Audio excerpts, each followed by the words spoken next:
Hi, and welcome to our first recording for an athlete parents meeting. This will be for parents of athletes as well as athletes themselves. I'm Autumn Balcom. I am the assistant principal and athletic director to the secondary here at Beal City Schools. So as you can see, I will share my screen. That way you get all the information as well. So here at Beal City, we have an athletic department mission. It's to foster a culture of academic excellence, athletic competitiveness, and unwavering sportsmanship across Beal City athletic programs. We strive to develop well-rounded student athletes who represent our school and community with pride, discipline, and respect for both on and off the field. We also have Aggie Pride core values that we stick strongly to: academic discipline, integrity and character, relentless work ethic, and community and teamwork. Of course, our community is always behind us, and we strive to be a part of that community and make it better, especially as student athletes. Here are the fall sports and your head coaches. This goes for high school and middle school. If you need to get a hold of me, my contact information is there on the bottom. Okay, as a district, we are moving to a new platform called FinalForms. With this platform, you are able to get right in there, put in updated information for your student as far as emergency contacts, and you can click to consent to different things like concussion forms. You will get an email regarding your student's FinalForms account. I will say, from being on both sides of it, as far as a parent and as an administrator, it is a fantastic program, and I'm very excited to make everybody's paper load less here at the school. The first time you do it, it does take a little bit longer because you're actually inserting your address and all of this stuff. When you go back next year or the next time, you're just confirming. You're not re-putting in all the information. So the first time is the longest, and after that, it gets quite simple. You will need to upload your sports physical. You can do this by scanning and uploading a document, or you can take a picture and put it in there. So on my side of things, I can log into FinalForms and see who has which physical. Again, you will get an email. This does go live on this Friday, July 31st. If you have any additional information as far as athletics go or calendar, go to our website and you'll be able to find some more information. So the athletic department does communicate with the community and parents basically through our Facebook page. We will post delays, cancellations, stats, highlights, and those types of things. So it's very important that you are on this Facebook page. Each coach will likely have their own way of communication, whether it's Google Classroom or Facebook or WhatsApp. They will let you know which way they want to communicate with you. So we would not be anything without those sports boosters. So with that being said, Darby Gross is one of your points of contact. She would like you to know there's a Facebook page. With that Facebook page, there is a clickable link that you can sign up to help with concession stands. So each family is expected to serve 3 shifts per season. Listed there are the different shift amounts.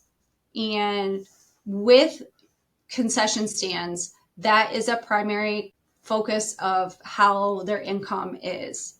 So they will need you to work your concession stands. The concession stands help pay for our athletic trainer, freshman sports, as well as yearly disbursements to each sports team. They cannot run these concession stands without you, and they need you to sign up and do your part. You do not have to work while your child is playing. They would like you to do, if your child's on varsity and the other one's on JV, just work the JV and then watch your child on varsity. So please make sure that you're signing up to help out our sports boosters. This directly affects our students here at Beal City Schools, and also join their Facebook. I need volunteers. So please help me out. If you're willing to volunteer, I will need them for things such as the scoreboard, gates, cross-country volunteers, and those types of things. So please reach out to me and let me know if you're willing to do this. A couple required documentations that we will need for each family or each student. A sports physical must be on file through FinalForms before any practice. So that's August 10th. They have to be done after April 15th of this year and signed by a physician. That will go through FinalForms, and again, it walks you right through that. The participation fee, you are able to pay for those on FinalForms. It will send it right to us and tell us exactly which student athlete goes for what sport. And you also can do the family pass on there as well, trying to make things a little simpler. Again, if there's any incomplete paperwork, the coaches will be notified by me, and students will have to delay their practices or participation. Here are the participation fee guidelines. This was decided by the school board to help generate money to help support the athletic budget. Just a little note, by no means does the fee mean that your student athlete will be getting playing time, and it does not allow for the parents to have any control over the sport. Eligibility has changed a little bit this year. With that, we will be doing an academic check every 2 weeks. Every 2 weeks on Wednesday, midweek in case there's a shorter week, we will pull grades. Any student athlete that has an E in any class will be flagged. The student, the parent, and the coach will be notified by me. So they will have until that Friday at 3 p.m. approximately. That's phase 2. It's called the recovery window. The athlete must immediately coordinate with teachers, get with them, see what you need turned in, take your test, those types of things. The passing grade must be visible in Power School before the deadline, which would be Friday at end of the school day. That being said, if you know you cannot have an E in any class, parents and students can be monitoring their grades in Power School. This will be no surprise to anyone. Make sure that you are monitoring your grades. With that being said, it moves into phase 3, that deadline on Friday. I will look up all flagged athletes. If they continue to display an E, I will show you on the next slide what happens. If they do not, they will be able to resume play as normal.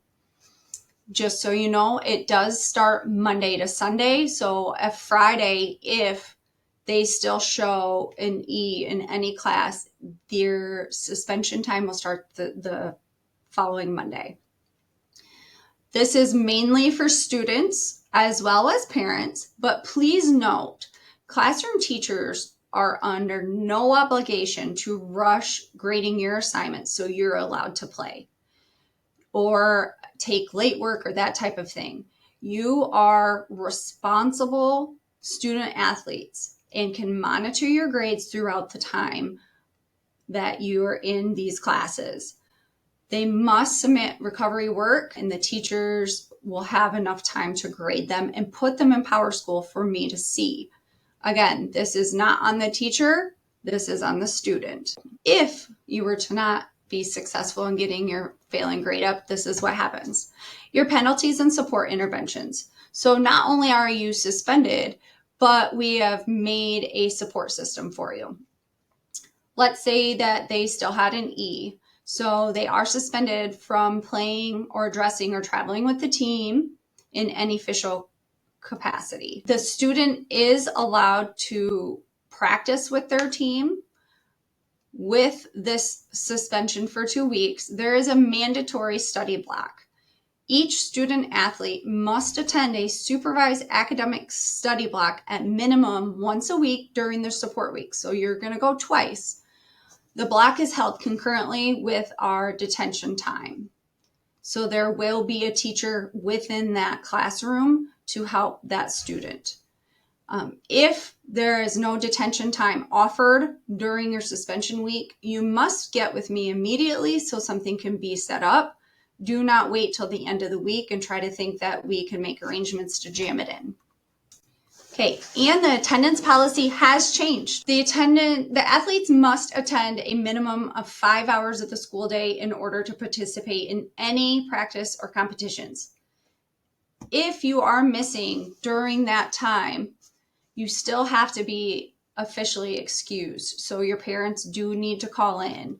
If it's unexcused, it could keep you from playing or participating in practice that day. Anything that would make it immediately ineligible would be an unexcused absence, truancy, or just leaving sick. We don't want you attending any sporting events if you are sick. Medical appointments are like they've always been. If you're at a medical appointment, please bring a doctor's note. This does trump all of that attendance stuff. New this year, our tardy to absent conversion. Promptness to school is mandatory. 5 tardies will equal 1 unexcused absence, which will keep you from playing. So we have very high expectations for our students, especially our student athletes. You need to make sure that you're getting where you need to be on time. Now, with this new attendance policy, if myself or the principal see that there is a chronic issue or routine absences, such as leaving every day during 7th hour or leaving for lunch or coming in very often late, we have the right to deny the privilege of you practicing or attending games. So do not make anything a habit. Okay. And with detention, this has been ongoing for 2 years now. Just kind of a reminder that if you receive a detention, you must complete your detention time within 10 school days of it being assigned.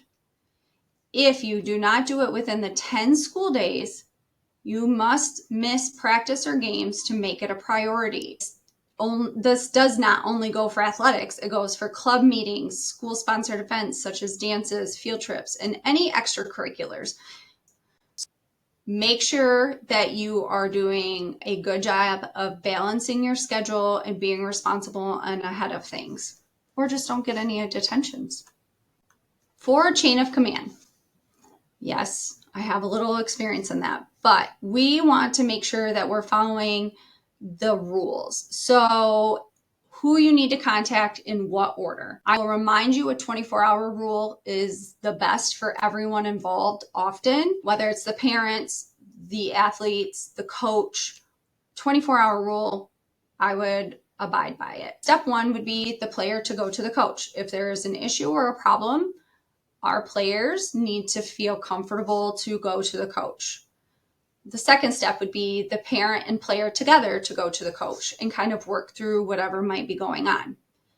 Step 3 would be coming to see me with any issues. Step 4 would be to see the building principal. And step 5 would be the superintendent. Last step would be the school board. So again, please follow the 24-hour rules, give it a night to sleep on it if there's any issues, and then make contact. Okay, in closing, just thank you all for watching this, and I look forward to serving you as your assistant principal and athletic director. If there's anything I can do for you, please let me know. Again, remember, we do need volunteers to help these events run smoothly. I cannot wait to see what great achievements are ahead for the fall, and go Aggies. Thank you so much.